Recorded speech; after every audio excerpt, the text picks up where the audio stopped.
looks like a I know, just put it on the There you go. it is. It's cute. And yet it looks like mom can put on there. I used to love to go and see gallery till they cut. Oh no.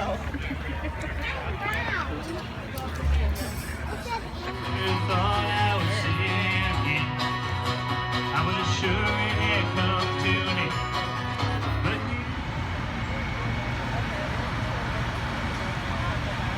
Coffee line is crazy. Not worth it.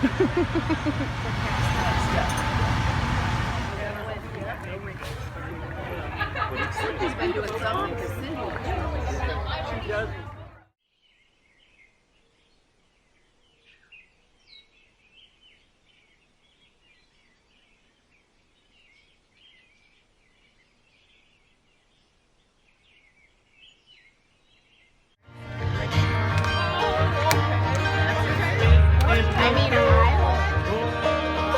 the bees they are a buzzing around the garden floor. A kiss is sweet as honey, I just wish for one more. The summer went by too fast, I wish that I could recall. How are you enjoying the Moss Avenue experience? Very Lauren? much.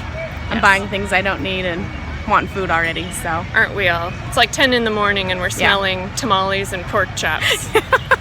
And we just had granola bars. Yep. So, Yeah. oh yeah. Yeah, this is the Our stomachs full, will love us today. the full experience. Full yeah. stomachs, empty pockets. Yeah. That's their new slogan. You're welcome. But we did just find our latest favorite stop, which was a jewelry digger box. Which, what did you find, Lauren? All kinds of little random things, a couple rings, pieces of jewelry I'll probably never use, but they were cute and I spent $8, so. I spent $11, Yep. and yeah, we'll show you our stashes. Good haul later. Yep. My bag's about to rip apart probably. It's overloaded, but it's fine.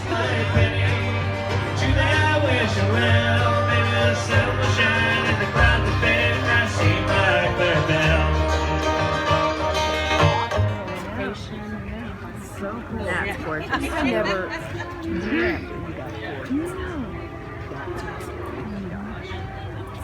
There's all the details. I'm crazy, crazy in love. I say, and I say I'd go to find her. I would go to find her. As it wants to be, so it shall be. Crazy cold. I'm crazy, crazy in love, you see. So buy some land and tell Poopa this is what I need you to build. What I want.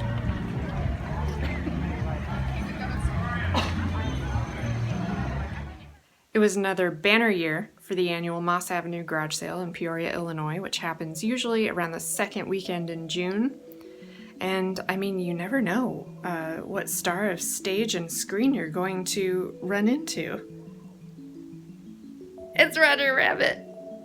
So, as you know, I go right for the toy section. And there's a church that has an annual sale that's a fundraiser on Moss Avenue. It's usually midway down the street, and I always try to make a beeline for that place because they have some pretty good bargains. And I mean, I couldn't pass this guy up. He's in really good shape, and he was only $2. So, look at him. Came across this gem I've never seen before. Have you ever seen a board game that was more white or more yuppie? I mean, look at this thing. Fame, fortune, happiness, careers. The choice is yours. Also at the church sale, found a beautiful little piece of Fenton glassware. I know. You can tell when my mom starts to rub off on me and I'm rubbing off on my mom, is she's the one who found the vintage 90s board game and I'm the one who found the piece of Fenton. One of the main reasons I shop Moss Avenue is for the jewelry. And there's a few little places along the way that I always check for good quality, affordable jewelry, and this year did not disappoint. And so I'm so excited to show you what we found, because we found the ultimate jewelry digger box that had some amazing gems inside. So let me show you.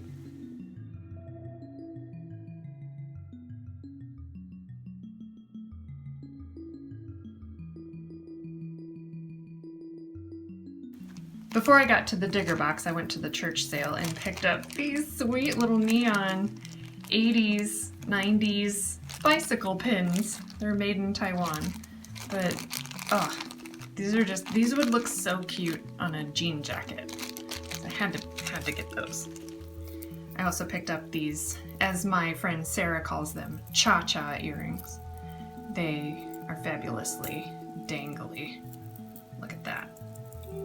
There's another sale on Moss Avenue that supports St. Jude Cancer Care, and I picked up these really cool Aurora Borealis clip-on leaf earrings, and these Nefertiti Damascene clip-on earrings.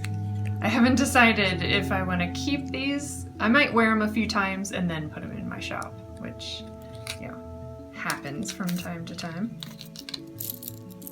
And this really funky mid-century bracelet.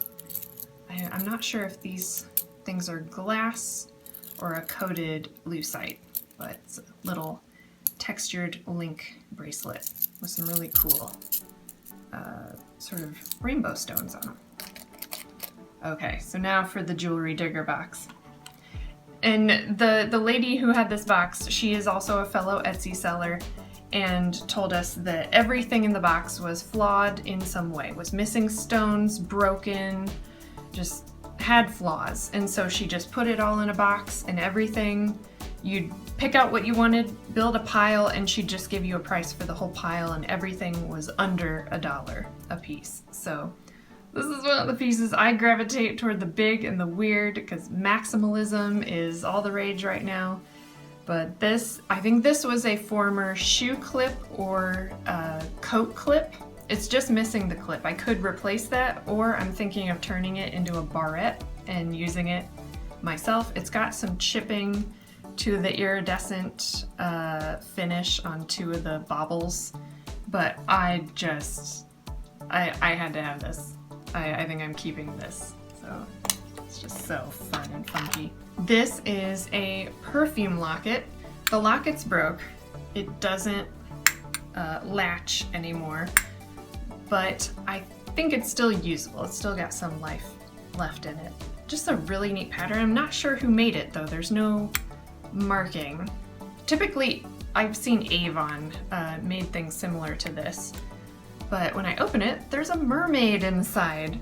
What a fun thing, but you can tell this is where the perfume likely was. I am a sucker for Italian mosaic jewelry. I just think it has there's such artistry and detail that goes into these things. This piece was well loved.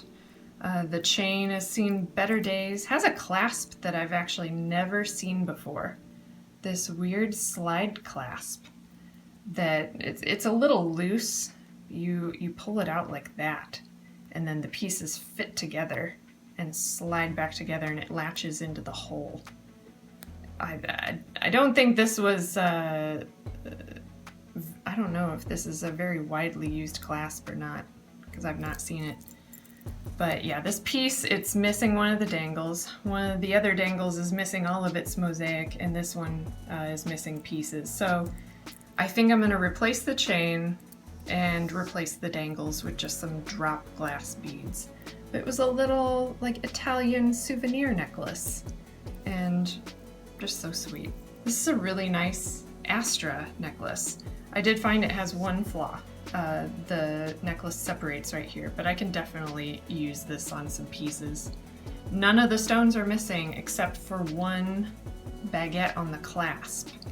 Otherwise, everything is pretty much intact, so definitely a good piece to use.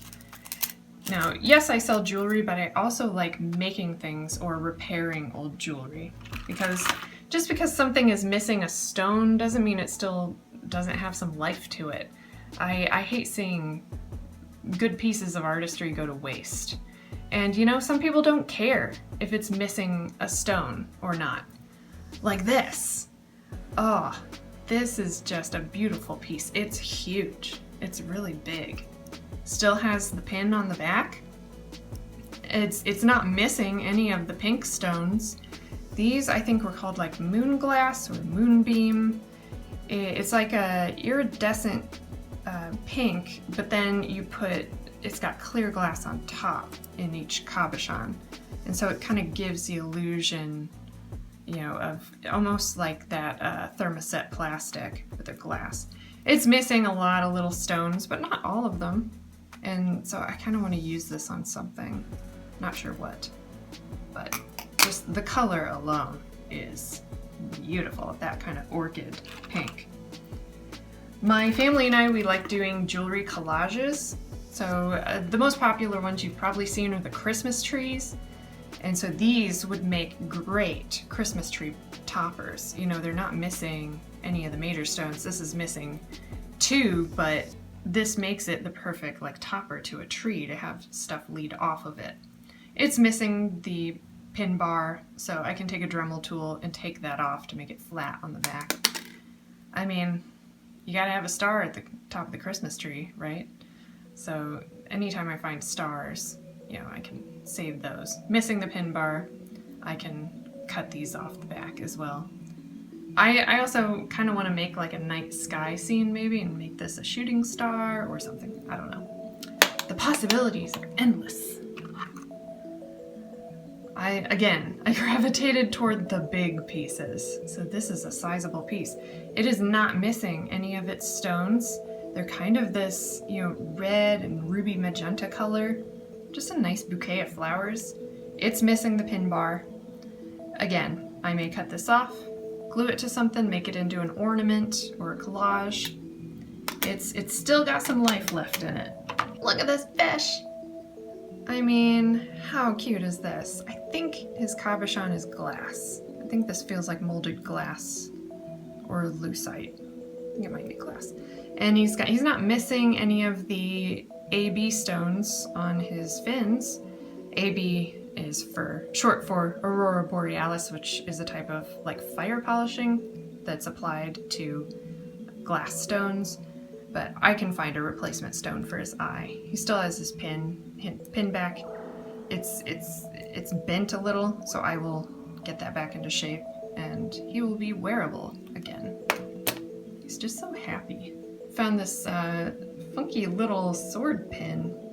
I have never heard of the company either. It's Broadcast New York. What an odd company. Odd name for a jewelry company. It's got a little rose cabochon on it. Don't know what this was for, but it's a sword, so I bought it. Got a nice little crown charm. This I do have the stone. It fell out in the bag. That's the thing. When things get old, the adhesive wears out, and if you clean things or bump it up against something, the stones can just fall right out. So I will glue that stone back in and probably replace some of the other ones. This looks like it would go on a jacket with like a ribbon, you know, like for a faux military uniform, or just something on a fancy chain, you know, something mid-century. So just a really fun piece. These are super snazzy. These are signed. I found a pair. I was so thrilled to find a pair in the box. These are art. Oh my gosh. One of the little things just fell off. As is. Everything is as is. So I think it's missing too many things to actually repair it. I could repair it, but what I really wanted it for was all of these cute little seashell and starfish charms. So I think I can think of a project or a really cool kind of mermaid style necklace to use these on, because the backs, they are intact, but they're damaged. I've actually never seen this happen to a clip-on earring. I'm trying to get this into focus. but the clip has cracked in the earpiece, which you definitely don't want that pinching your ear. So yeah, the backs are kind of far gone, they're damaged, but the charms are cool. So again, these one man's trash, another man's treasure. These still have some life in them, and they're just really, really fun. Jangly. Cha-cha earrings. I've also got some classic Sarah Coventry big gaudy costume earrings. Kind of a smoky quartz gray glass stone.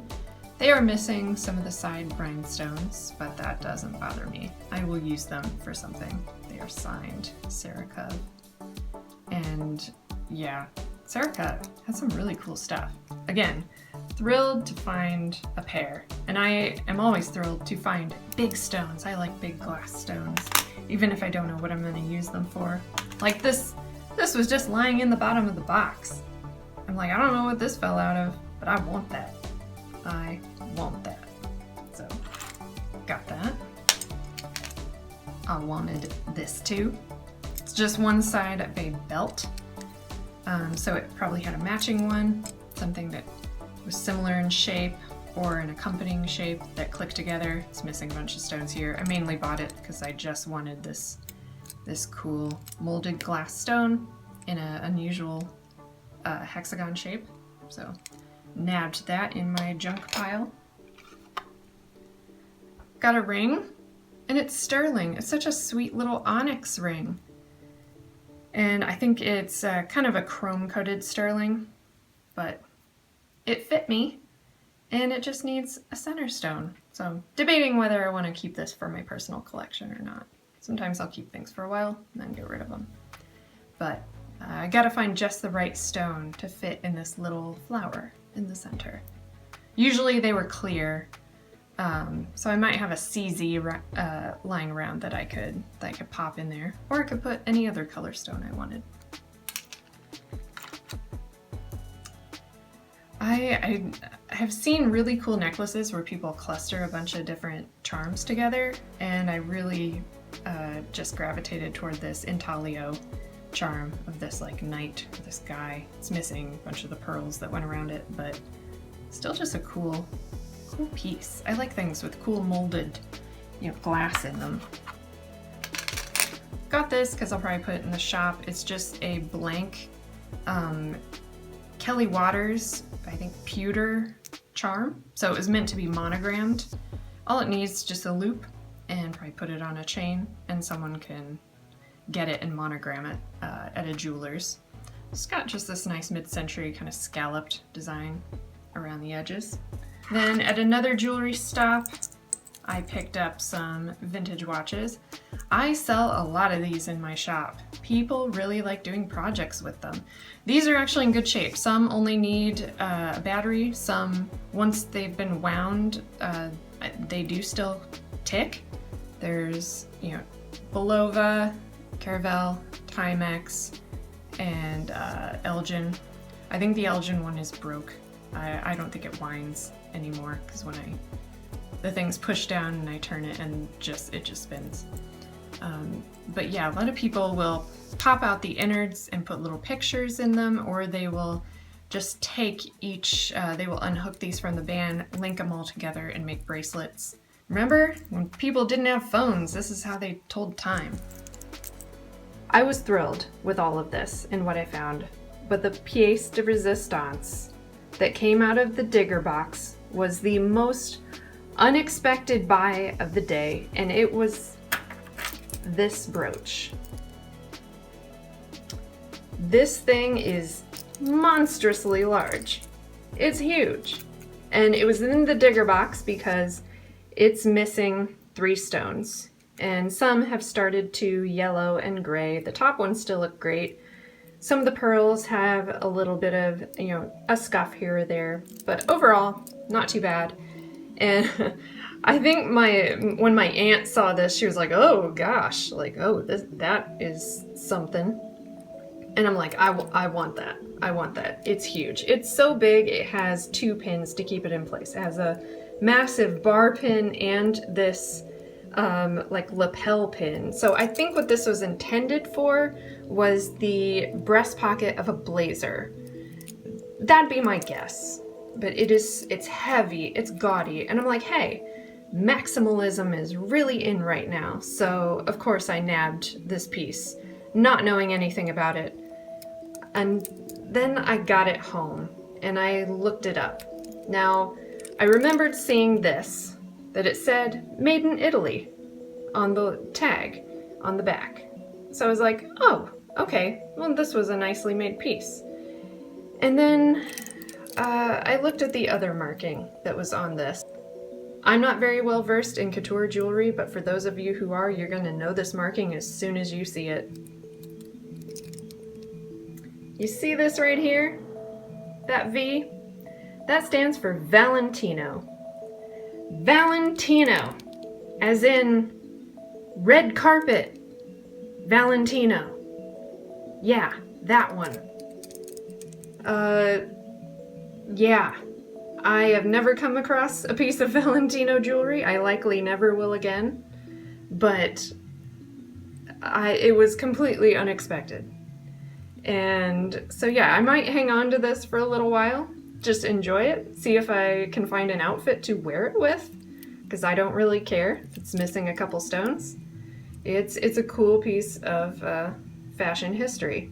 So, really unexpected buy of the day. I don't know how this ended up in a Peoria garage sale. I'd like to know the woman who bought and wore this. What a great Moss Avenue. Lots of treasures to be had. So if you like any of these treasures, you will likely see them show up in my shop, coleblk.etsy.com. Thanks for watching!